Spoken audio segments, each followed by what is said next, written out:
salmon cooking technique that I think is so money. It's kind of my favorite way to do it. Decadent, elegant, delicious. Hey there, we're back. Hope you enjoyed Big Ass Salad number 1. This Big Ass Salad it's more about it being just decadent, elegant, delicious. Let's get into this Big Ass Salad number 2.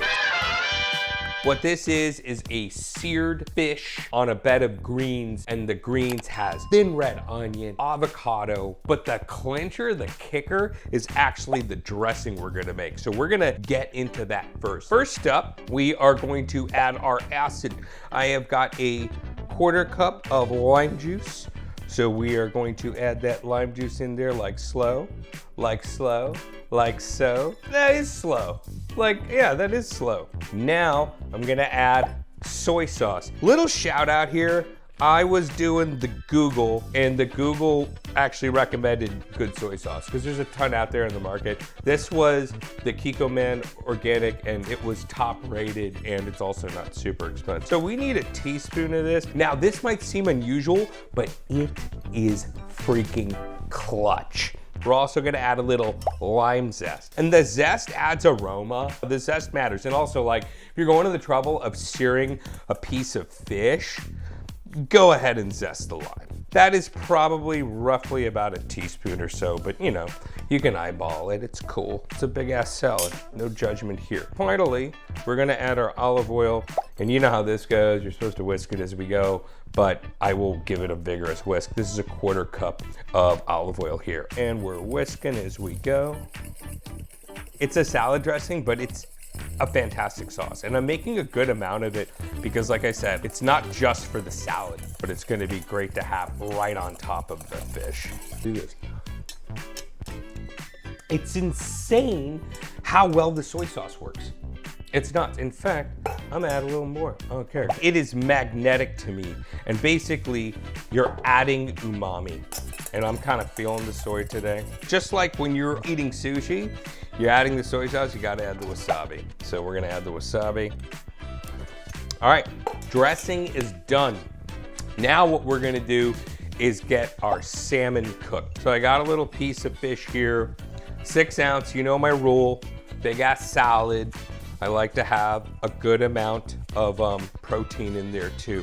So I like to kind of dab it dry. I am gonna sear it in a nonstick pan, and I'm not gonna add the fat to the pan, but I am gonna add a little bit of fat to the fish itself, and I'm just gonna rub it in there, all right?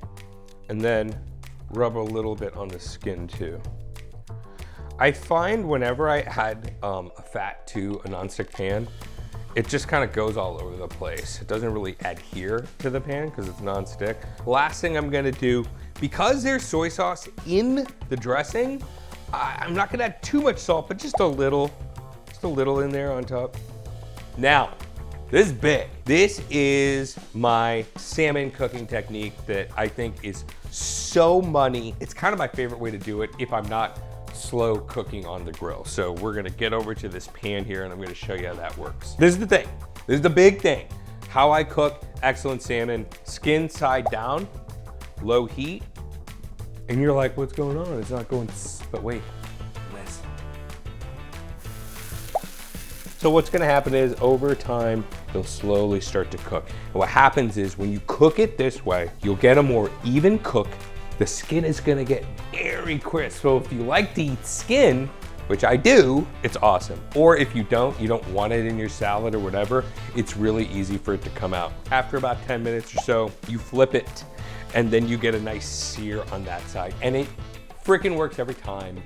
Again, unless I'm smoking it on my grill, a big old slab, this like beats everything. This is the way to do it.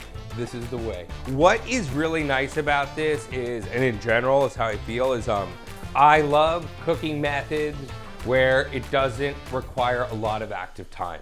Instant Pot, reverse sear, low and slow, so I can like doom scroll. You know what I mean? It's getting exciting in here. I'm on my toes. All right, so we're just gonna spin this guy around. We're definitely getting very close. Oh yeah, dude. Color just gradually comes up. This is just the way. Yeah, baby. Because what you don't want to do is have it too flaky. All right, I'm gonna have to flip it this way. It's just how gravity's working for me.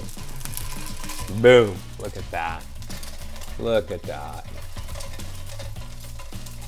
I'm looking for the color because it's not going to take long now, especially the belly part. That's cooking through.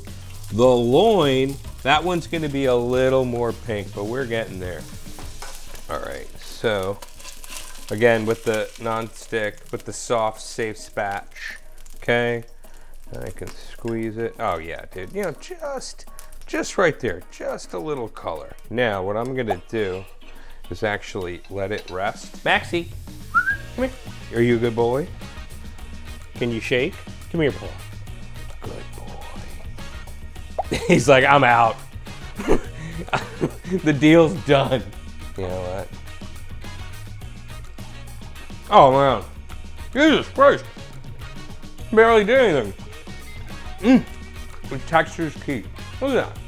Let's get her on, as they say. We're gonna put the salad together, right? So we got about a cup and a half of arugula. I love arugula. Maybe you're sick of arugula, because every time we do a big ass salad, it's always arugula. But here's the thing. I love the flavor of it. I think it holds up well in the fridge. And, oh, go back to the first point. I love the flavor of it. Flavor is important. Love the vegetables you use. We got our arugula in. Now we're gonna add some onion, some thin sliced red onion. I like to get real thin. Red onion is spicy, right? But I love it. That looks pretty bomb. I like that. All right, red onion's going in. Let's focus on avocado. Okay, all right, we're gonna scoop all this avocado out. Get that in there. Ooh. We got onion, we got avocado, the arugula. So now we're going to just drop about a tablespoon, maybe 2, and we're gonna give this a toss. We're just tossing this up. It's nice too, you can see like that avocado. It just starts to kind of like coat everything too. Now friends, we get the, our salmon, our salmone. Oh, slip. There's a slipper. Just another one right there. Yeah. I'm gonna tear this one up. This is how I get through it. And like straight up, you can have this for dinner. You could absolutely have this for dinner. You could throw in some lentils in there too if you wanted, but I kind of just dig it like, maybe like a little roasted sweet potato on the side, but it's just badass right there. You know, this is a badass, big ass. I'm having this salad for dinner. If this doesn't make you want to smash the subscribe button, you need to move on from YouTube.